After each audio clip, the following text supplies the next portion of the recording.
Hello friends, ladies craze ಚಾನಲ್ಗೆ ನಿಮ್ಮೆಲ್ಲರಿಗೂ ಸ್ವಾಗತ. ನಾನು ಲಾಸ್ಟ್ ವಿಡಿಯೋದಲ್ಲಿ ಅಂಬ್ರೆಲಾ ಫ್ರಾಕ್ನ ಕಟಿಂಗ್ ವಿಡಿಯೋವನ್ನು ಅಪ್ಲೋಡ್ ಮಾಡೀನಿ. ಇನ್ನೂ ನೋಡಿಲ್ಲ ಅಂತಂದರೆ ನೀವು ಮೇಲ್ಗಡೆ ಐಕಾರ್ನಲ್ಲಿ ಲಿಂಕ್ ಕೊಟ್ಟಿರ್ತೀನಿ, ಅದ್ರ ಮೇಲೆ ಕ್ಲಿಕ್ ಮಾಡೋದ್ರ ಮೂಲಕ ಡೀಟೇಲ್ ಆಗಿ ಫ್ರಾಕ್ನ ಕಟಿಂಗ್ ವಿಡಿಯೋವನ್ನು ನೋಡ್ಬೋದು. ಇವತ್ತು ನಾನು ಅದರದ್ದು ಸ್ಟಿಚಿಂಗ್ ವಿಡಿಯೋವನ್ನು ನಿಮ್ಮ ಜೊತೆ ಶೇರ್ ಮಾಡ್ಕೋತೀನಿ. ಈಗ ಸ್ಟಾರ್ಟ್ ಮಾಡೋಣ. ಪೂರ್ತಿಯಾಗಿ ನೀವು ಅಂಬ್ರೆಲಾ ಫ್ರಾಕ್ನ ಕಟಿಂಗ್ ನೋಡಿದ್ರಿ ಅಂತಂದ್ರೆ ಸ್ಟಿಚಿಂಗ್ದು ಪೂರ್ತಿಯಾಗಿ ನಿಮಗೆ ಅರ್ಥ ಆಗ್ತೈತಿ. ಆಲ್ರೆಡಿ ನಾನು ಇದೇ ಫ್ಯಾಬ್ರಿಕಲ್ಲಿ ನನ್ನ ಮಗಳಿಗೂ ಕೂಡ ಒಂದು ಫ್ರಾಕನ್ನು ಸ್ಟಿಚ್ ಮಾಡೀನಿ. ಅದು ಬಹಳ ದಿವಸಗಳ ಮೊದಲೇ ಸ್ಟಿಚ್ ಮಾಡಿದ್ದು. ಅದನ್ನು ಕೂಡ ಲಿಂಕ್ ಕೊಟ್ಟಿರ್ತೀನಿ, ಚೆಕ್ ಮಾಡ್ಬೋದು. ಈ ಕಾರ್ಡ್ನಲ್ಲಿನೂ ಕೊಟ್ಟಿರ್ತೀನಿ ಮತ್ತು ಈ ವಿಡಿಯೋ ಎಂಡಲ್ಲೂ ಕೂಡ ಕೊಟ್ಟಿರ್ತೀನಿ. ಕಟಿಂಗ್ ಮತ್ತು ಸ್ಟಿಚಿಂಗ್ ವಿಡಿಯೋಸ್ಗಳನ್ನ ಬೇರೆ ಬೇರೆನೇ ಅಪ್ಲೋಡ್ ಮಾಡೀನಿ, ಚೆಕ್ ಮಾಡಿ ನೋಡ್ಕೊಳ್ರಿ. ಮತ್ತು ಈಗ ನಾನು ಮೊದಲಿಗೆ ಫ್ರಂಟ್ ಪಾರ್ಟ್ ಮತ್ತು ಬ್ಯಾಕ್ ಪಾರ್ಟ್ ಅಂದರೆ ಟಾಪ್ ಪಾರ್ಟ್ಸ್ಗಳನ್ನು ಸ್ಟಿಚ್ ಮಾಡ್ಕೋತೀನಿ.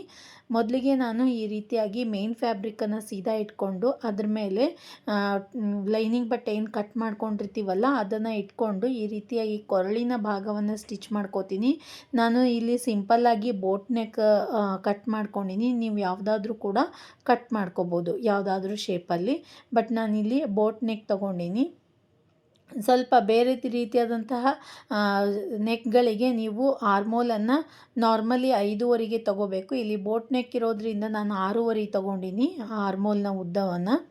ಈ ರೀತಿ ಕೊರಳಿನ ಭಾಗದಲ್ಲಿ ಕಟ್ ಮಾಡ್ಕೊಂಡಾದ್ಮೇಲೆ ಸಣ್ಣ ಸಣ್ಣ ಕಟ್ಸ್ಗಳನ್ನು ಕೊಟ್ಟು ಈಗ ನೋಡ್ರಿ ನಾನು ಫ್ಯಾಬ್ರಿಕನ್ನು ಮೇಲ್ಗಡೆಗೆ ತಿರುಗಿಸ್ಬಿಟ್ಟು ಈ ರೀತಿ ಸ್ವಲ್ಪ ಕೈಯಿಂದ ಪ್ರೆಸ್ ಮಾಡಿ ನಾನು ಯಾವ ಭಾಗದಲ್ಲಿ ಸ್ಟಿಚ್ ಹಾಕ್ಕೊಳಕ್ತೀನಿ ಒಂದು ಸರ್ತಿ ನೋಡ್ಕೊಳ್ರಿ ನೀಟಾಗಿ.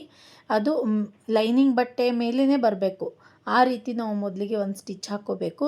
ಈಗ ಲೈನಿಂಗ್ ಬಟ್ಟೆಯನ್ನು ಒಳಗಡೆಗೆ ನೀಟಾಗಿ ತಿರುಗಿಸ್ಬಿಟ್ಟು ನೀವು ಮೇನ್ ಫ್ಯಾಬ್ರಿಕ್ ಮೇಲೆ ಸ್ಟಿಚ್ ಹಾಕ್ಕೋಬೋದು. ನಾನು ಹಾಗೆ ಬಿಟ್ಟಿನಿ, ಸ್ಟಿಚ್ ಹಾಕ್ಕೊಂಡಿಲ್ಲ, ಆದ್ರೂ ಕೂಡ ನೀಟಾಗಿ ಕೂಡ್ತೈತಿ. ಈ ರೀತಿ ಸ್ಟಿಚ್ ಹಾಕ್ಕೊಂಡಾದ್ಮೇಲೆ ನಾನು ಉಳಿದ ಭಾಗಗಳಲ್ಲಿ ಈಗ ಎಲ್ಲ ಕಡೆಗೂ ಕೂಡ 4 ಸೈಡಲ್ಲೂ ಕೂಡ ದೊಡ್ಡ ದೊಡ್ಡ ಹೊಲಿಗೆಯಿಂದ ಸ್ಟಿಚ್ ಹಾಕ್ಕೋತೀನಿ. ಇದು ಮೇನ್ ಫ್ಯಾಬ್ರಿಕ್ ಮತ್ತು ಲೈನಿಂಗ್ ಬಟ್ಟೆ ಎರಡು ಕೂಡ ಸರ್ದಾಡದೇ ಇರಲಿ ಅಂಥೇಳಿ ನಾನು ಈ ರೀತಿ ಎಲ್ಲ ಕಡೆಗೂ ಕೂಡ ದೊಡ್ಡ ದೊಡ್ಡ ಹೊಲಿಗೆಯಿಂದ ನಾನು ಸ್ಟಿಚ್ ಹಾಕ್ಕೋತೀನಿ.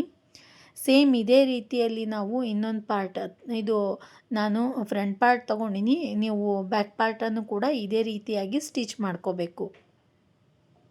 ಈ ರೀತಿ ಎಕ್ಸ್ಟ್ರಾ ನಾವು ಮೇನ್ ಫ್ಯಾಬ್ರಿಕನ್ನು ಸ್ವಲ್ಪ ಎಕ್ಸ್ಟ್ರಾನೇ ಕಟ್ ಮಾಡ್ಕೊಂಡಿರ್ತೀವಲ್ಲ ಯಾವಾಗ್ಲೂ, ಅದನ್ನು ಕಟ್ ಮಾಡಿಕೊಂಡು ರೆಡಿ ಮಾಡ್ಕೋಬೇಕು. ಈ ರೀತಿ ಫ್ರಂಟ್ ಪಾರ್ಟನ್ನು ಸ್ಟಿಚ್ ಮಾಡ್ಕೊಂಡಾದ್ಮೇಲೆ ನಾವು ಟಕ್ಸ್ಗಳನ್ನು ಸ್ಟಿಚ್ ಮಾಡ್ಕೋಬೇಕು. ಎರಡು ಸೈಡಲ್ಲೂ ಕೂಡ ಈ ರೀತಿಯಾಗಿ ಟಕ್ಸ್ ಮಾರ್ಕಿಂಗನ್ನು ನಾನು ಆಲ್ರೆಡಿ ಹೇಳ್ಕೊಟ್ಟೀನಿ ಕಟಿಂಗ್ ವಿಡಿಯೋದಲ್ಲಿ. ಈ ರೀತಿ ಎರಡು ಸೈಡಲ್ಲೂ ಬರುವಂಗೆ ಸ್ವಲ್ಪ ಚಾಕಿಂದ ಮತ್ತೊಮ್ಮೆ ಪ್ರೆಸ್ ಮಾಡಿಕೊಂಡು ಮತ್ತೊಮ್ಮೆ ಚಾಕಿಂದ ಬರ್ಕೊಂಡು ಎರಡು ಸೈಡಲ್ಲೂ ಬರುವಂಗೆ ಪ್ರೆಸ್ ಮಾಡ್ಕೊಳ್ರಿ.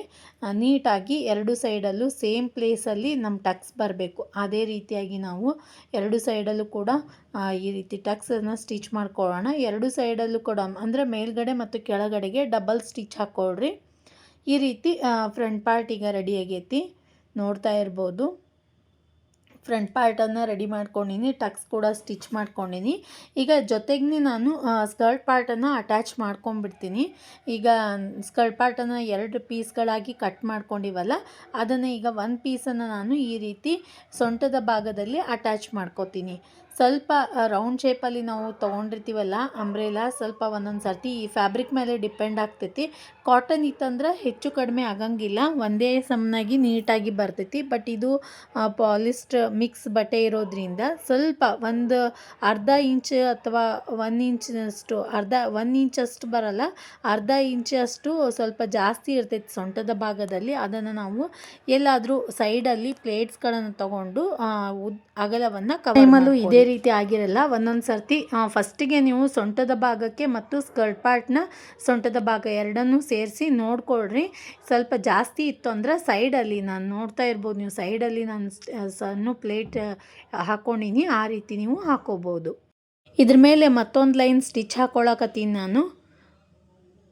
ಈ ರೀತಿ ನೋಡ್ರಿ ಟಾಪ್ ಪಾರ್ಟ್ನ ಕೆಳಗಡೆಗೆ ಸ್ಕರ್ಟ್ ಪಾರ್ಟನ್ನು ಸ್ಟಿಚ್ ಮಾಡ್ಕೊಂಡಿವಿ. ಈಗ ಅದೇ ರೀತಿಯಾಗಿ ಬ್ಯಾಕ್ ಪಾರ್ಟನ್ನು ಕೂಡ ಈಗ ರೆಡಿ ಮಾಡ್ಕೊಳ್ಳೋಣ. ಬ್ಯಾಕ್ ಪಾರ್ಟನ್ನು ಲೈನಿಂಗ್ ಬಟ್ಟೆ ಮತ್ತು ಮೇನ್ ಫ್ಯಾಬ್ರಿಕನ್ನು ಜೋಡಿಸಿ ಸ್ಟಿಚ್ ಮಾಡ್ಕೊಂಡಿನಿ.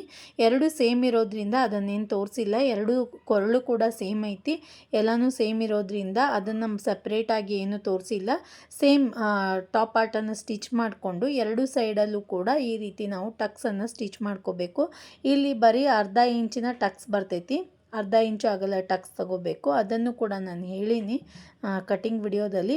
ಈಗ ನೆಕ್ಸ್ಟ್ ಮತ್ತೊಮ್ಮೆ ನೀವು ಸೊಂಟದ ಭಾಗದಲ್ಲಿ ನಿಮ್ಗೇನಾದರೂ ಹೆಚ್ಚಿಗೆ ಅನಿಸಿದರೆ ಈ ರೀತಿಯಾಗಿ ಪೂರ್ತಿ ಎಂಡ್ಗೆ ಒಂದು ಪ್ಲೇಟನ್ನು ತಗೊಳ್ರಿ ಅಷ್ಟೇ. ಜಾಸ್ತಿ ಬರೋಂಗಿಲ್ಲ, ಒಂದು ಪ್ಲೇಟ್ ಬರ್ಬೋದಷ್ಟೇ, ಒಂದು ಪ್ಲೇಟ್ ಅಥವಾ 2 ಪ್ಲೇಟ್ ಬರ್ಬೋದಷ್ಟೇ.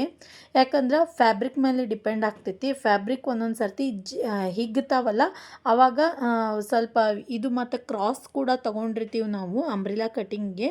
ಸೊಂಟದ ಭಾಗವನ್ನು ಕ್ರಾಸ್ ಆಗಿ ಕಟ್ ಮಾಡಿರ್ತೀವಿ, ಸ್ಟ್ರೇಟ್ ಇರಲ್ಲ. ಅದಕ್ಕೋಸ್ಕರ ಸ್ವಲ್ಪ ಜಗ್ದಂಗಾಗಿ ಬಟ್ಟೆ ಅಳತೆ ಜಾಸ್ತಿ ಬಂದುಬಿಡ್ತೈತಿ ಸೊಂಟದ ಅಳತೆ.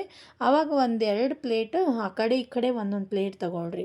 ಈ ರೀತಿ ಎರಡು ಪಾರ್ಟ್ಸ್ಗಳನ್ನು ಸ್ಟಿಚ್ ಮಾಡ್ಕೊಂಡಾದ್ಮೇಲೆ ನಾನೀಗ ಎರಡು ಶೋಲ್ಡರ್ಸ್ಗಳನ್ನು ಜಾಯಿಂಟ್ ಮಾಡ್ಕೋತೀನಿ. ಒಂದರ ಮೇಲೆ ಮತ್ತೊಂದನ್ನು ಉಲ್ಟಾ ಇಟ್ಟೀನಿ. ಈ ರೀತಿ ಎರಡು ಶೋಲ್ಡರ್ಸ್ಗಳನ್ನು ಜೋಡಿಸ್ಕೊಂಡು ಸ್ಟಿಚ್ ಮಾಡ್ಕೋತೀನಿ. ತುಂಬಾ ಈಸಿ ಮೆಥಡಲ್ಲಿ ನಾನು ಈ ಫ್ರಾಕನ್ನು ಹೊಲಿದು ಸ್ಟಿಚ್ ಮಾಡಿ ತೋರಿಸೀನಿ. ಬಿಗಿನರ್ಸ್ಗಳಿಗೆ ಒಂದೇನೋ ಕಾನ್ಫಿಡೆನ್ಸ್ ಬರಬೇಕು, ಮುಂದಿನ ಬ್ಲೌಸ್ ಆಗಿರ್ಬೋದು, ಬೇರೆ ಬೇರೆ ಡ್ರೆಸ್ಗಳನ್ನು ಸ್ಟಿಚ್ ಮಾಡೋದಕ್ಕೆ ಒಂದು ಕಾನ್ಫಿಡೆನ್ಸ್ ಬರಬೇಕು. ಆ ರೀತಿ ಆದಾಗ ನನಗೂ ಹೊಲಿಲಿಕ್ಕೆ ಬರ್ತೈತಿ ಅನ್ನುವಂಥದ್ದು ಅವರಲ್ಲಿ ಬೆಳೆದಾಗ ಮತ್ತೆ ಕಲೀಲಿಕ್ಕೆ ಮುಂದಾಗ್ತಾರೆ. ಅದಕ್ಕೋಸ್ಕರ ಈಗ ನಾವು ಸ್ಲೀವನ್ನು ಸ್ಟಿಚ್ ಮಾಡ್ಕೊಳ್ಳೋಣ. ಫ್ರಂಟ್ ಪಾರ್ಟ ಮತ್ತು ಬ್ಯಾಕ್ ಪಾರ್ಟನ್ನು ಸ್ಟಿಚ್ ಮಾಡಿ ಜೋಡಿಸಿದ್ದಾಯಿತು ಶೋಲ್ಡರ್ ಪಾಯಿಂಟಲ್ಲಿ. ಈಗ ಸ್ಲೀವ್ನ ಮೇನ್ ಫ್ಯಾಬ್ರಿಕನ್ನು ಸೀದಾ ಇಟ್ಕೊಂಡು ಅದ್ರ ಮೇಲೆ ಲೈನಿಂಗ್ ಬಟ್ಟೆಯನ್ನು ಈ ರೀತಿ ಜೋಡಿಸ್ಕೊಂಡು ಈಗ ನಾವು ಲೈನಿಂಗ್ ಬಟ್ಟೆಯ ಎಂಡಲ್ಲಿ ಒಂದು ಲೈನ್ ಸ್ಟಿಚ್ ಹಾಕ್ಕೊಳ್ಳೋಣ. ಈಗ ನೋಡ್ತಾ ಇರ್ಬೋದು ನೀವು, ಈ ರೀತಿಯಾಗಿ ಒಂದು ಲೈನ್ ಸ್ಟಿಚ್ ಹಾಕ್ಕೊಂಡಾದ್ಮೇಲೆ ಲೈನಿಂಗ್ ಬಟ್ಟೆಯನ್ನು ಒಳಗಡೆಗೆ ಸೇರಿಸ್ಬಿಟ್ಟು ನೀವು ಬೇಕಿದ್ರೆ ಕೆಳಗಡೆಗೆ ಟಾಪ್ ಸ್ಟಿಚ್ ಕೂಡ ಹಾಕೋಬೋದು. ಇಲ್ಲ ನಾನು ಹಾಗೆ ಬಿಟ್ಟೀನಿ. ಹಾಗೆ ಬಿಟ್ಟು ಉಳಿದ ಸೈಡ್ಸ್ಗಳಲ್ಲಿ ಎಲ್ಲ ಕಡೆಗೂ ಕೂಡ ಈಗ ದೊಡ್ಡ ದೊಡ್ಡ ಹೊಲಿಗೆಯಿಂದ ಸ್ಟಿಚ್ ಹಾಕ್ಕೋತೀನಿ. ಇದು ಕೂಡ ಮೇನ್ ಫ್ಯಾಬ್ರಿಕ್ ಮತ್ತು ಲೈನಿಂಗ್ ಬಟ್ಟೆ ಸರ್ದಾಡದೆ ಇರಲಿ ಅಂಥೇಳಿ ಈ ರೀತಿ ಮೇಲ್ಗಡೆ ಯಾವ ಶೇಪಲ್ಲಿ ನಾವು ಕಟ್ ಮಾಡ್ಕೊಂಡಿರ್ತೀವಲ್ಲ ಅದೇ ಶೇಪಲ್ಲಿ ನಾನು ಸ್ಟಿಚ್ ಮಾಡ್ಕೊಂಡಿನಿ. ಈ ಟೈಮಲ್ಲಿ ಎಕ್ಸ್ಟ್ರಾ ಇರುವಂತಹ ಆ ಫ್ಯಾಬ್ರಿಕ್ ಏನಿರ್ತಲ್ಲ ಅದು ಕಟ್ ಮಾಡ್ಕೊಳ್ಳೋಣ. ಕಟ್ ಮಾಡ್ಕೊಂಡಾದ್ಮೇಲೆ ಈಗ ಇನ್ನೊಂದು ಪಾರ್ಟನ್ನು ಕೂಡ ಇದೇ ರೀತಿ ಸ್ಟಿಚ್ ಮಾಡ್ಕೋಬೇಕು. ಅದಕ್ಕಿಂತಲೂ ಮುಂಚೆ ಈ ರೀತಿ ಮಿಡಲಲ್ಲೊಂದು ಕಟ್ ಕೊಟ್ಟು ಈಗ ಪ್ಲೇಟ್ಸ್ಗಳನ್ನು ತಗೋಬೇಕು. ಪ್ಲೇಟ್ಸ್ಗಳನ್ನು ಎಲ್ಲಿಂದ ಸ್ಟಾರ್ಟ್ ಮಾಡಬೇಕು ಅಂಥೇಳಿ ಸ್ಲೀವ್ನ ಕಟಿಂಗ್ ಟೈಮಲ್ಲಿ ಹೇಳೀನಿ. ಅದೇ ರೀತಿಯಲ್ಲಿ ನಾವು ಕಟ್ಸ್ ಕೂಡ ಕೊಟ್ಟಿರ್ತೀವಲ್ಲಿ ಎರಡನ್ನೂ ಜೋಡಿಸ್ಬಿಟ್ಟು ಎಲ್ಲಿ ನಾವು ಪ್ಲೇಟ್ಸ್ಗಳನ್ನು ತಗೋಬೇಕು ಪಫ್ ಸ್ಲೀವ್ಸಿಗೆ ಅಂಥೇಳಿ ಅಲ್ಲಿಂದನೇ ಸ್ಟಾರ್ಟ್ ಮಾಡಬೇಕು. ಇನ್ನೊಂದು ಕಟ್ಸ್ ಎಲ್ಲಿ ಕೊಟ್ಟಿರ್ತೀವಿ ಅಲ್ಲಿ ಎಂಡ್ ಮಾಡಬೇಕು. 3-4 ಸಣ್ಣ ಸಣ್ಣ ಪ್ಲೇಟ್ಸ್ಗಳನ್ನು ತೊಗೊಂಡಿನಿ. ಪೂರ್ತಿ ಸಿಂಪಲ್ ಆದಂತಹ ಪಫ್ ಇದು ರೈಟ್ ಪಾರ್ಟ್ದೈತಿ, ಇದು ಲೆಫ್ಟ್ ಪಾರ್ಟ್ನ ಸ್ಲೀವ್. ಈ ರೀತಿ ಲೆಫ್ಟ್ ಮತ್ತು ರೈಟ್ ಪಾರ್ಟ್ಸ್ಗಳನ್ನು ಎರಡನ್ನೂ ಕೂಡ ಸ್ಟಿಚ್ ಮಾಡಿ ರೆಡಿ ಮಾಡ್ಕೊಂಡಿನಿ. ಈಗ ಏನು ಸ್ಟಿಚ್ ಮಾಡ್ಕೊಂಡಿನಲ್ಲ ಅದನ್ನು ಈಗ ಸ್ಲೀವ್ ಏನು ಸ್ಟಿಚ್ ಮಾಡ್ಕೊಂಡಿನಲ್ಲ ಅದನ್ನೀಗ ಫ್ರಾಕ್ಗೆ ಅಟ್ಯಾಚ್ ಮಾಡ್ಕೊಳ್ಳೋಣ. ಅದಕ್ಕಿಂತಲೂ ಮುಂಚೆ ಏನು ಮಾಡಬೇಕು, ಎರಡು ಆರ್ಮೋಲ್ನ ಫೈನಲ್ ಮಾರ್ಕಿಂಗ್ ಮತ್ತು ಕಟಿಂಗ್ ಮಾಡ್ಕೊಳ್ಳೋಣ. ಯಾಕಂದರೆ ಶೋಲ್ಡರ್ಸ್ಗಳನ್ನೆಲ್ಲ ಜಾಯಿಂಟ್ ಮಾಡ್ಕೊಂಡಿರ್ತೀವಲ್ಲ ಆರ್ಮೋಲ್ನ ಉದ್ದದಲ್ಲಿ ಹೆಚ್ಚು ಕಡಿಮೆ ಆಗಿರ್ತೈತಿ. ಅದಕ್ಕೋಸ್ಕರ ಎರಡನ್ನೂ ಈ ರೀತಿಯಾಗಿ ಜೋಡಿಸ್ಕೊಳ್ರಿ. ಫ್ರಂಟ್ ಪಾರ್ಟ್ ಮತ್ತು ಬ್ಯಾಕ್ ಪಾರ್ಟ್ಸ್ಗಳನ್ನು ಕರೆಕ್ಟಾಗಿ ನೀಟಾಗಿ ಜೋಡಿಸ್ಕೊಂಡು ಆದಮೇಲೆ ಶೋಲ್ಡರಿಂದ ಕೆಳಗಡೆಗೆ ಆರ್ಮೋಲ್ನ ಉದ್ದವನ್ನು ಮಾರ್ಕ್ ಮಾಡ್ಕೊಳ್ರಿ. ಆರ್ಮೋಲ್ನ ಉದ್ದ 6.5 ಇಂಚು ತೊಗೊಂಡು ನಾನು ಮತ್ತು 1.5 ಇಂಚ್ಗೆ ಈ ರೀತಿ ರೌಂಡ್ ಶೇಪನ್ನು ತಗೊಂಡು ಮತ್ತು ಕಟ್ ಮಾಡ್ಕೊಳ್ಳೋಣ. ಈಗ ಮತ್ತೊಮ್ಮೆ ಇದು 1.5 ಇಂಚ್ಗೆ ರೌಂಡ್ ಶೇಪ್ ತೊಗೊಂಡಿದ್ವಲ್ಲ ಫ್ರಂಟ್ ಪಾರ್ಟಲ್ಲಿ 1 ಇಂಚ್ಗೆ ಈ ರೀತಿ ಕಟ್ ಮಾಡ್ಕೋಬೇಕು. ಇದೇ ರೀತಿಯಾಗಿ ಎರಡು ಆರ್ಮೋಲ್ಸ್ಗಳನ್ನು ಕೂಡ ನಾವು ಕಟ್ ಮಾಡ್ಕೋಬೇಕು. ಮೊದಲಿಗೆ ಎರಡನ್ನೂ ಸೇರಿಸಿ 6.5 ಇಂಚ್ಗೆ ಮಾರ್ಕ್ ಮಾಡಿಕೊಂಡು ರೌಂಡ್ ಶೇಪ್ ತಗೊಂಡು 1.5 ಇಂಚ್ಗೆ ರೌಂಡ್ ಶೇಪ್ ತಗೋಬೇಕು. ಅದಾದಮೇಲೆ ಫ್ರಂಟ್ ಪಾರ್ಟ ಬ್ಯಾಕ್ ಪಾರ್ಟ ನೋಡ್ಕೊಂಬಿಟ್ಟು ನೀವು ಬ್ಯಾಕ್ ಪಾರ್ಟ್ಗೆ 1.5 ಇಂಚು, ಫ್ರಂಟ್ ಪಾರ್ಟ್ಗೆ 1 ಇಂಚು ಬರುವಂಗೆ ಆರ್ಮೋಲನ್ನು ಕಟ್ ಮಾಡ್ಕೊಳ್ರಿ. ಈ ರೀತಿಯಾಗಿ ಕಟ್ ಮಾಡ್ಕೊಂಡಾದಮೇಲೆ ನೆಕ್ಸ್ಟ್ ನಾವೀಗ ಸ್ಲೀವನ್ನು ಅಟ್ಯಾಚ್ ಮಾಡ್ಕೊಳ್ಳೋಣ. ಲೆಫ್ಟ್ ಸೈಡ್ನ ಸ್ಲೀವ್ಸನ್ನು ಲೆಫ್ಟ್ ಸೈಡ್ಗೆ ಮತ್ತು ರೈಟ್ ಸ್ಲೀವನ್ನು ರೈಟ್ ಸೈಡ್ಗೆ. ಈ ರೀತಿ ಓಪನ್ ಆಗಿ ಮಾಡಿಕೊಂಡು ಫ್ರಂಟ್ ಪಾರ್ಟ್ ಮತ್ತು ಬ್ಯಾಕ್ ಪಾರ್ಟ್ ಯಾವ ರೀತಿ ನೀವು ಪಾಯಿಂಟ್ ಫ್ರಂಟ್ ಮತ್ತು ಬ್ಯಾಕ್ ಅಂಥೇಳಿ ಬ್ಯಾಕ್ ಸೈಡಲ್ಲಿ ಬರ್ಕೊಂಬಿಡ್ರಿ, ಇಲ್ಲ ಅಂದರೆ ಕನ್ಫ್ಯೂಸ್ ಆಗ್ತೈತಿ. ಚಾಕಿಂದ ಬರ್ಕೊಂಡ್ರಿ ಅಂದರೆ ಈಸಿ ಆಗ್ತದೆ. ಇದು ರೈಟ್ನ ಸ್ಲೀವ್ ಐತಿ, ರೈಟ್ ಸೈಡ್ಗೆ ಅಟ್ಯಾಚ್ ಮಾಡ್ಕೋತೀನಿ ನಾನು. ಈ ರೀತಿ ಮಿಡಲಲ್ಲಿ ಒಂದು ಪಾಯಿಂಟನ್ನು ಕಟ್ ಮಾಡಿಕೊಂಡು ಶೋಲ್ಡರ್ನ ಸೆಂಟರ್ ಪಾಯಿಂಟ್ಗೆ ಇದನ್ನು ಜೋಡಿಸಿ ಎರಡೂ ಸೈಡಲ್ಲೂ ಕೂಡ ಈ ರೀತಿ ನಾವು ಸ್ಟಿಚ್ ಹಾಕ್ಕೋಬೇಕು. ನೋಡಿರಿ, ಈ ರೀತಿಯಾಗಿ ಎರಡೂ ಸೈಡಲ್ಲೂ ಕೂಡ ಸೆಂಟರಿಂದ ನಾವು ತಗೊಂಡು ಶೋಲ್ಡರ್ನ ಸೆಂಟರಿಂದನೇ ಸ್ಲೀವ್ ಅಟ್ಯಾಚ್ ಮಾಡ್ಕೊಳ್ಳೋದಕ್ಕೆ ಪ್ರಾರಂಭ ಮಾಡಬೇಕು.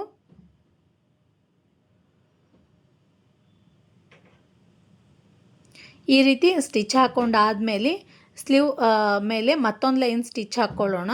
ಉಚ್ಚದೇ ಇರಲಿ ಅಂಥೇಳಿ ಮತ್ತೊಮ್ಮೆ ಒಂದು ಲೈನ್ ಸ್ಟಿಚ್ ಹಾಕ್ಕೊಳ್ಳೋಣ. ನೋಡಿ, ಈ ರೀತಿಯಾಗಿ ನಾವು ಸ್ಲೀವನ್ನು ಸ್ಟಿಚ್ ಮಾಡ್ಕೋಬೇಕು. ತುಂಬಾ ಈಸಿ ಮೆಥಡಲ್ಲಿ ನಾನು ಹೇಳ್ಕೊಡಾಕ್ತೀನಿ. ಅಂಥದ್ದೇನು ಟಫ್ ಇಲ್ಲ. ಈ ಅಂಬ್ರೆಲಾ ಫ್ರಾಕಲ್ಲಿ ಜಲ್ದಿನೇ ಆಗಿಬಿಡ್ತೈತಿ. ಈ ರೀತಿಯಾಗಿ ಎರಡು ಸ್ಲೀವನ್ನು ಕೂಡ ಸ್ಟಿಚ್ ಮಾಡ್ಕೊಂಡಿನಿ ನಾನು. ಎರಡು ಸ್ಲೀವ್ಸ್ಗಳನ್ನು ಅಟ್ಯಾಚ್ ಮಾಡ್ಕೊಂಡೀನಿ, ಲೆಫ್ಟ್ ಮತ್ತು ರೈಟ್ ಸೈಡ್ದು.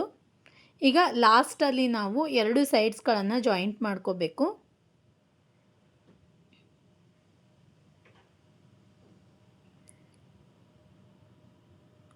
ಮತ್ತು ಇದು ಈ ಕ್ಲಾತನ್ನು ತೊಗೊಂಡಿದ್ದು ಮೀಶೋದಲ್ಲಿ. ಯಾರಾದರೂ ಮೀಶೋದಲ್ಲಿ ಪರ್ಚೇಸ್ ಮಾಡೋರಿದ್ರಿ ಅಂತಂದ್ರೆ ಲಿಂಕ್ ಬೇಕಿದ್ರೆ ಕೇಳಿರಿ, ನಾನು ಡಿಸ್ಕ್ರಿಪ್ಷನ್ ಬಾಕ್ಸ್ನಲ್ಲಿ ಹೇಳಿರ್ತೀನಿ. ಇಲ್ಲಾಂದ್ರೆ ನೀವು ಚೆಕ್ ಮಾಡ್ಬೋದು ಒಂದು ಸರ್ತಿ ಮೀಶೋದಲ್ಲಿ.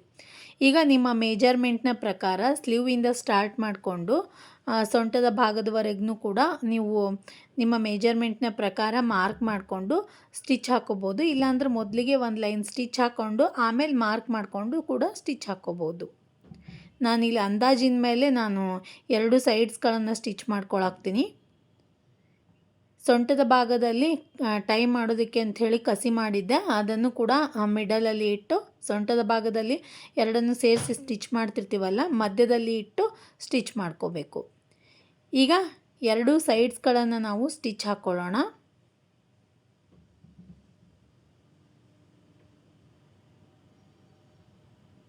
ನೋಡಿರಿ, ಈ ರೀತಿ ಸ್ಟಿಚ್ ಹಾಕ್ಕೊಂಡಾದಮೇಲೆ ಇನ್ನೊಂದು ಸೈಡಲ್ಲೂ ಕೂಡ ಅದೇ ರೀತಿಯಾಗಿ ನೀವು ಮೇಜರ್ಮೆಂಟ್ ಹಾಕ್ಕೊಂಡು ಸ್ಟಿಚ್ ಮಾಡ್ತಿದ್ರಿ ಅಂತಂದ್ರೆ ಆಲ್ರೆಡಿ ನೀವು ನೋಡ್ತಾ ಇರ್ಬೋದು, ಚಾಕಲ್ಲಿ ಮೂಡಿರೋದು ಕಾಣಿಸ್ತೈತಿ ಫಿಟ್ಟಿಂಗ್ ಲೈನ್, ಅದ್ರ ಮೇಲೇ ಸ್ಟಿಚ್ ಹಾಕ್ಕೊಳಕತ್ತೀನಿ.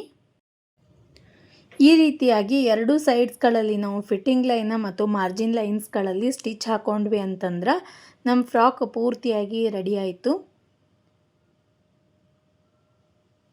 ಈಗ ಇನ್ನೊಂದು ಮಾರ್ಜಿನ್ ಲೈನ್ಸ್ಗಳಲ್ಲಿ ಮತ್ತೊಂದು ಲೈನ್ ಸ್ಟಿಚ್ ಹಾಕ್ಕೊಳಕತ್ತೀನಿ ನಾನು.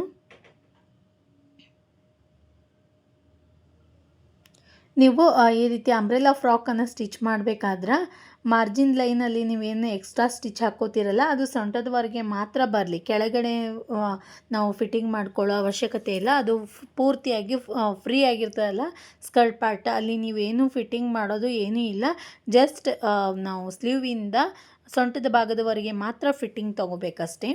ಈ ರೀತಿಯಾಗಿ ಫ್ರಾಕ್ ಪೂರ್ತಿಯಾಗಿ ರೆಡಿಯಾಗೈತಿ. ಕೆಳಗಡೆಗೆ ಪಿಕೋ ಹಾಕೋತೀನಿ ನಾನು. ಬೇಕಿದ್ರೆ ನೀವು ಡಬಲ್ ಫೋಲ್ಡ್ ಮಾಡಿ ಕೂಡ ಸ್ಟಿಚ್ ಮಾಡ್ಬೋದು. ಈ ರೀತಿಯಾಗಿ ನಾನು ಫ್ಯಾಬ್ರಿಕಲ್ಲಿ ಅಂಬ್ರೆಲಾ ಫ್ರಾಕನ್ನು ಯಾವ ರೀತಿ ಸ್ಟಿಚ್ ಮಾಡೋದು ಅನ್ನೋದನ್ನು ತೋರಿಸೀನಿ. ಕೆಳಗಡೆಗೆ ಜಸ್ಟ್ ಪಿಕೋ ಹಾಕ್ಕೋಬೇಕು. ಪಿಕೋ ಎಲ್ಲ ಹಾಕಿದಾದ್ಮೇಲೆ ಫೈನಲ್ ಆಗಿ ಫ್ರಾಕ್ನ ಲುಕ್ ಈ ಥರ ಬಂದೈತಿ. ನನಗೋಸ್ಕರನೇ ಸ್ಟಿಚ್ ಮಾಡ್ಕೊಂಡಿರುವಂಥದ್ದು. ತುಂಬಾ ಇಷ್ಟ ಆಯಿತು. ಈ ವಿಡಿಯೋ ನಿಮಗೆಲ್ಲ ಇಷ್ಟ ಆಯಿತು ಅಂದ್ಕೋತೀನಿ. ಇಷ್ಟ ಆಗಿದ್ರೆ ಲೈಕ್ ಮಾಡಿರಿ, ನಿಮ್ಮ ಫ್ರೆಂಡ್ಸ್ ಮತ್ತು ಫ್ಯಾಮಿಲಿ ಜೊತೆ ಶೇರ್ ಮಾಡ್ಕೊರಿ. ಹಾಗೆ ನಮ್ಮ ಚಾನಲ್ಗೆ ಸಬ್ಸ್ಕ್ರೈಬ್ ಮಾಡ್ಕೊಂಡು ನೋಡಿರಿ. ನೀವು ಸಬ್ಸ್ಕ್ರೈಬ್ ಮಾಡ್ಕೊಳ್ಳೋದ್ರಿಂದ ನಾನು ಹಾಕುವಂತಹ ಎಲ್ಲ ವಿಡಿಯೋಸ್ಗಳ ನೋಟಿಫಿಕೇಷನ್ ನಿಮ್ಮ ಮೊಬೈಲ್ಗೆ ಬರ್ತೈತಿ. ಧನ್ಯವಾದಗಳು.